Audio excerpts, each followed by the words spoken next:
Karibu katika episode ya 7 ya recap yetu. Kama bado hujatazama sehemu ya 6, basi kisha unagusa hicho kipop up kinachokeza juu kabisa upande wa kulia mwa screen mwako ili tuweze kwenda pamoja. Na kama bado hujagusa alama ya kusubscribe, fanya hivyo ili tuweze kwenda sawa. Na bidada Duhi ili kuweza kuondoa utata baina ya mazungumzo yake, basi akamwambia Mwamba kwamba basi uweze kunioa siku ya leo, tuelekee katika eneo la harusi wakati huu. Mwamba akasema kuwa yuko tayari, lakini atahitaji wasaini mkataba ambao utaonyesha kwamba ndoa yao ni ya mkataba na kwamba kuna makubaliano fulani ili bidada tu aweze kupata kile kiti. Mwisho wa ndoa yetu ni pindi ambapo kila kitu kitakuwa kimeweza kukamilika. Utakapokuwa umenirudishia alama yangu ya msalaba katika mkono na mimi nitakapokufanikishia wewe kuweza kuipata ile kampuni na wewe ukawa mwenyekiti, basi mkataba wetu utakuwa umeishia na ndoa yetu itakuwa imeishia hapo. Baada ya Mwamba kuweza kusaini mkataba, moja kwa moja bidada alifurahi kweli kweli. Siku ya leo kakake alikuwa akifanya baadhi ya vikao pamoja na wafanyakazi katika makampuni ya bibi yake. Moja kwa moja akaenda kumfuata na kumwambia kuwa nitakwenda kufunga ndoa siku za hivi karibuni, kwa hiyo hata hizo site nitakuwa nikisimamia mimi. Na nawakaribisha nyote kwa sababu ndoa yenyewe ni siku ya kesho tu. Bidada Duhi akiwa amejiandaa kabisa tayari kwa ajili ya kuingia katika ndoa. Mwisho wa siku aliweza kumuona kama vile mama yake aliweza kumtokea, akawa anamlaumu na kumwambia kwamba kwa nini unaleta mchezo na ndoa? Yaani unaenda kusainiana ndoa ya mkataba wakati unatakiwa kusaini katika ndoa ya moja kwa moja. Lakini Duhi akasema kwamba nayafanya haya yote kuhakikisha kwamba sipotezi mahali hata moja ambayo mama umeweza kuniachia. Kwa nafanya haya yote kwa ajili yako. Mwanamama akasema kwamba japokuwa nimekufa lakini bado unaniliza mwanangu. Kibidada Duhi kikamuuliza huyu mama yake kuwa eti mama, hivi ni kwamba wewe umeelekea mbinguni ama umeelekea kuzimu? Kwa sababu watu walikuwa wanasema eti kwamba matajiri hawaendagi mbinguni, wanaelekea jehanamu peke yake. Mama alichosema ni kuwa kama nina furaha wakati huu, basi hii inamaanisha kwamba nilipo pana amani. Katika utajiri wangu sikutaka kunyang'anya haki ya mtu yoyote yule, na kama nilipoweza kukosea basi nilimwomba msamaha mtu niliyemkosea. Lakini bidada Duhi akaongezea tena kwamba mama, sasa wewe uko wapi wakati huu? Kwa sababu umeniacha peke yangu. Mama akasema kwamba nipo katika kumbukumbu zako na nakusimamia katika kila kitu unachokifanya. Na bidada alipokuwa ameyasikia hayo, moja kwa moja akajikuta mpaka anataka kuanza kutiririka machozi. Sekretari akaja na kumwambia kuwa harusi tayari ipo tayari kuanza. Fanya haraka sana uelekee katika eneo la ukumbi. Akitazama mbele yake anamuona gauni, lakini hawana hisia hata kidogo kwa sababu bidada macho makavu na yeye Mwamba macho makavu vile vile. Akazidi kutembea tu kuweza kumfuata na huko anazidi kutabasamu. Watu walikuwa wakipiga makofi kweli kweli yani. Na mwisho walipotokea ukumbini baada ya kukamilisha ndoa yao, basi walitoka nje na kuelekea katika sehemu nzuri sana ambayo ilikuwa imeandaliwa kwa ajili ya picha. Lakini wapiga picha wakaanza kuleta mbwembwe zaidi kwa kusema kwamba maharusi wetu wapige picha wakiwa na kisi bwana. Hasa kama kawaida ya gauni, yani hashindi kukuaibisha mbele za watu. Akaanza kusema kwamba mimi bana nitapiga picha zote isipokuwa kuweza kukukisi. Bidada akaanza kusema kuwa wewe jamaa ambao unapenda sana kuniangusha, yani mpaka dakika hii unataka tena kuniangusha mbele za watu niaibishe kama ulivyonifanyia siku ile kwenye msiba, si ndio? Na kama kuna kosa nimekukosea wewe kaka, naomba unisamehe sasa hivi, naomba tu unikisi wakati huu. Basi Mwamba akasema haina shida, akamvuta bidada kisha akawa anataka kumkisi hivi, lakini akaweka kidole katikati na kutenganisha midomo yao. Lakini hiki kitendo kilikuwa ni cha kawaida sana, ila kwa bidada Duhi kikasababisha mapigo yake ya moyo yaweze kuongezeka kwa sababu anampenda kweli huyu jamaa. Na lakini wakati huo Mwamba Josuk alikuwa kando akitazama tukio lote lililokuwa likiweza kuendelea. Hii kitu ilimuumizaga sana Mwamba. Akamwita bidada na kumwambia kuwa ina maana umeshaolewa tayari? Bidada akasema ndio nimeolewa. Akamwambia lakini wewe bado ni ndugu yangu tu. Okay sawa, kama mimi ni ndugu yako haina shida. Mwamba akawa anatabasamu tu. Sasa wakati huo Mwamba Jauni aliweza kumuona bidada akiwa anacheka na jamaa. Moja kwa moja akaenda akamfuata bidada kisha akamshika kando kidogo kwa kumuita hani kipenzi, naomba uje karibu yangu kwa sababu nahitaji kupiga picha nyingine pamoja na wewe. Bidada akasema sawa, nadhani wakati sasa hiyo sisi kuweza kurudi nyumbani. Aligundua kisa kwamba huyu jamaa anafanya hivi lengo aweze kumuumiza Josuk. Basi Mwamba akawa anamuonya Josuk kwamba usimtazame mke wa mtu hata kidogo, wala usimtamani kwa sababu hata Biblia yenyewe imekataza. Sawa kijana? Asa rasmi kuanzia sasa hivi watakuwa wakiishi pamoja katika nyumba ya bidada Duhi kama mke na mume. Bahati mbaya sasa wakati wanaingia katika nyumba ya bidada walikuta vitu vimevurugika sana. Ikabidi Mwamba kumzuia bidada akihisi kwamba huenda hapa ndani atakupa yule muasi ameweza kuingia. Ila akashangaa kuona kwamba bidada Duhi moja kwa moja akaenda kukaa katika sofa na yuko free kabisa, ni kana kwamba hakuna kilichoweza kutokea. Yani haya ndio maisha ya bidada, yuko free kabisa hivyo vitu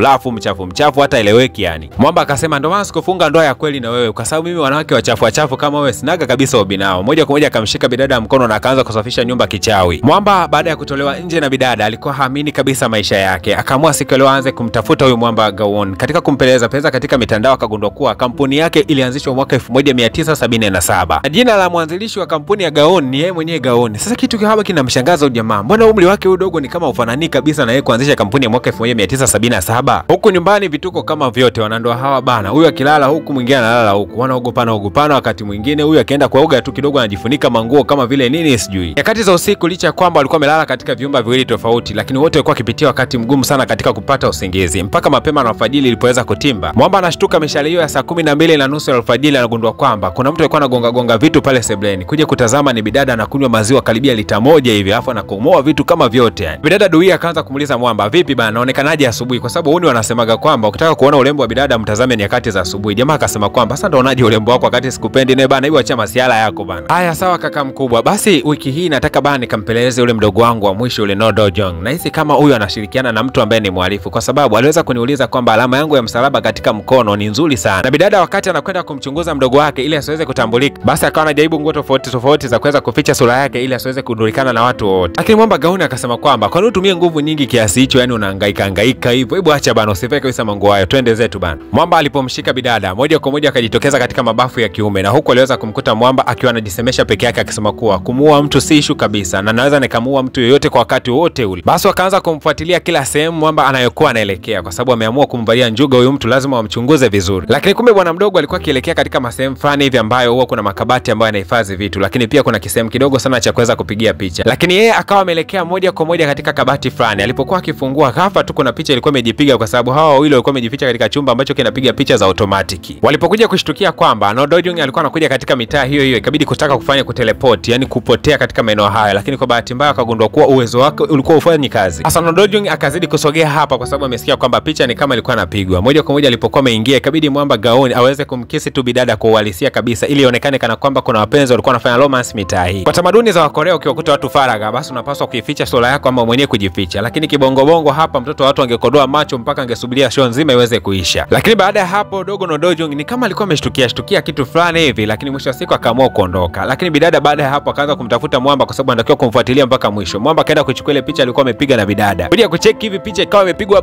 pale kipindi hicho na kisi bana. Mwamba ikabidi kuichukua ile picha na kuificha mfukoni. Lakini bidada Dui alikuwa ameenda katika ile loka ambayo yule mwamba alikuwa ameweza kutokea. Akagundua kwamba kulikuwa kuna kitu mule ndani, ila kuna mtu mmoja alikuja kama ombaomba hivi na kuanza kucheka. Ikabidi mwamba gauni kuweza kumtoa bidada na kuondoka katika eneo hili. Lakini huyo ombaomba bana kabla ya kuondoka akasema kwamba kuna joto kubwa sana leo, lakini itakwenda kupotea si muda mrefu. Alipokuwa anatoka katika lile eneo akamwomba bidada kwamba ajichaji mwili wake kwa sababu ajihisi vizuri kidogo. Baada ya bidada kuweza kumchaji, lile ua alikuwa amelishika katika mkono wake likawa limeweza kustawi. Lakini mwamba akajisikia vizuri sana na kuona kwamba hali ya hewa ilikuwa imetulia sana. Lakini wakati tu ameweza kuondoka na kuliweka lile ua kando, lile ua likawa limeweza kunyeuka wakati huo kabisa yani. Bado harakati za bidada kuweza kumtafuta mdogo wake na kutaka kujua nini ambacho anakifanyaga hasa nyuma ya pazia zikawa zinaendelea, na mwisho wa siku akawa amejificha sehemu kuweza kumchungulia mdogo wake. Naye mwamba gauni akatimba mitaa hiyo kuanza kuchungulia. Lakini alipokuwa bidada amegeuza macho yake kuanza kumtazama mwamba, anakumbuka tukio lile la kuweza kukisi katika kile kibanda cha picha. Bidada anamtazama mwamba kwa aibu kweli, na mwisho wa siku akaamua kurudi nyumbani. Lakini alipokuwa amerudi nyumbani, mwamba akawa anataka kujitafakari ni kwa nini wakati ule alipokuwa katika kile kibanda cha picha alishindwa kuteleport, yani kwa maana ya kupotea katika kile kibanda. Na kwa lugha nyepesi tu ni kwamba ni kwa nini uwezo wake umezidi kupungua siku hadi siku. Lakini kuna kitu akakumbuka kwamba siku ambapo alama ile iliweza kubadilika kutokea katika mwili wake kwenda kwa mwili wa bidada ndio siku ambapo hata nguvu zake zilikuwa zinapata shida sana kuweza kumtii. Lakini akakumbuka kwamba hapana, ni kutoka siku alipokutana na bidada hata kabla alama haijaweza kubadilishana. Kwani hata siku alikuwa amepata ajali ile mpaka akadumbukia katika maji ni baada ya kusnapu vidole vyake na ile gari haikuweza kabisa kusimama. Kwa hiyo tatizo lilianza siku ambayo nilikutana na wewe. Hata hiyo alama ingekupo kwangu, lakini kukutana wako mimi na wewe inaonekana shida bado ingeendelea kutokea kama kawaida, kwa sababu shida hizo mimi nilianza kuzipata kutoka siku ya kwanza kabisa ile. Bidada akaanza kumuuliza mwamba, kwa hiyo sasa unanilaumu kwamba kwa nini ulikutana na mimi au sio Lakini mwamba hakutaka kabisa mabishano na bidada, akawa ameondoka katika eneo lile. Bidada akawa anajilaumu sana na yeye pia kukutana na hii jamaa kwa sababu linamtesa sana moyo wake. Hasa mwamba katika harakati za kumpeleza huyu mwamba gauni, basi alikuja kugundua kwamba jamaa alikuwaga na sura ya ujana kutoka mwaka 1977 wakati anazindua kampuni yake. Huku nyumbani jamaa sasa ndo anahamia mazima kwa bidada kwa sababu wao wameshakuwa na ndoa, kwa hiyo wanapaswa kuishi pamoja. Jamaa ana vitu vingi yani mpaka huko ndani kwa bidada havitoshi yani. Bidada ikabidi kumuita mwamba chobingo na kuanza kumwambia kwamba ni kweli sisi ni wanandoa, lakini mwanangu vitu ulivyokuja navyo ni vingi sana. Sikumbuka sasa tunaishi wawili tu, alafu unakuja na vitu lundo nzima, container nzima hilo. Mwamba akasema sasa ndio vitu vyangu ambavyo mimi bila hivyo siwezi nikaishi. Bidada akasema bana toka zako. Basi akawa amemfukuza na kumtoa na vitu vyake vyote. Mwamba akachoka kabisa kwa sababu alikuwa amempigia simu mshikaji wake Batha na kumwambia kwamba naomba bana ukanichukulie vitu vyangu vyote, ila sasa hivi anataka kumwambia kwamba naomba ukavirudishe vitu hivyo vyote. Batha akasema nachoka mimi Clemence Mwandambo, nachoka mimi. Lakini pia Batha akamwambia jamaa kwamba kuna taarifa moja ambayo sio nzuri. Yule bidada ambaye alikuwa anakupenda sana katika ule mchezo wetu wa kudance, basi leo ameweza kutoweka na hayupo kabisa mara baada ya kusikia kwamba wewe umeoa. Sasa siku ya leo mwamba Juthok akaamua kumpigia simu bidada na kumwambia kwamba nina jambo la muhimu sana ambalo nataka kuzungumza na wewe private kabisa na usije na mwamba gauni. Juthok akamuuliza bidada swali moja tu, hivi unamjua kiasi gani huyo jamaa kabla hujaweza kukubaliana naye kuweza kuoana naye? Dada akasema kama kujuana sidhani kama ni faida kubwa zaidi, nadhani faida kubwa ni pale ambapo tunaishi pamoja kwa upendo, ndicho kitu nilichokuwa nakitafuta katika maisha yangu. Basi mwamba Juthok akaingia mfukoni mwake na akaitoa picha yanayomwonyesha Mwamba akiwa katika kipindi cha mwaka 1977. Hasa unadhani nini ambacho kitakwenda kujiri? Kusiti kubaki na mimi ukiwa umegusa alama ya kulike. Kumbuka kwamba kila tunapofikisha like 100 basi tunatoa episode inayofuatia mbele. Asante sana kwa wote ambao umekwisha kugusa alama ya kusubscribe, na kama hujafanya hivyo unaweza kuhakikisha kisha kugusa alama ya kengele.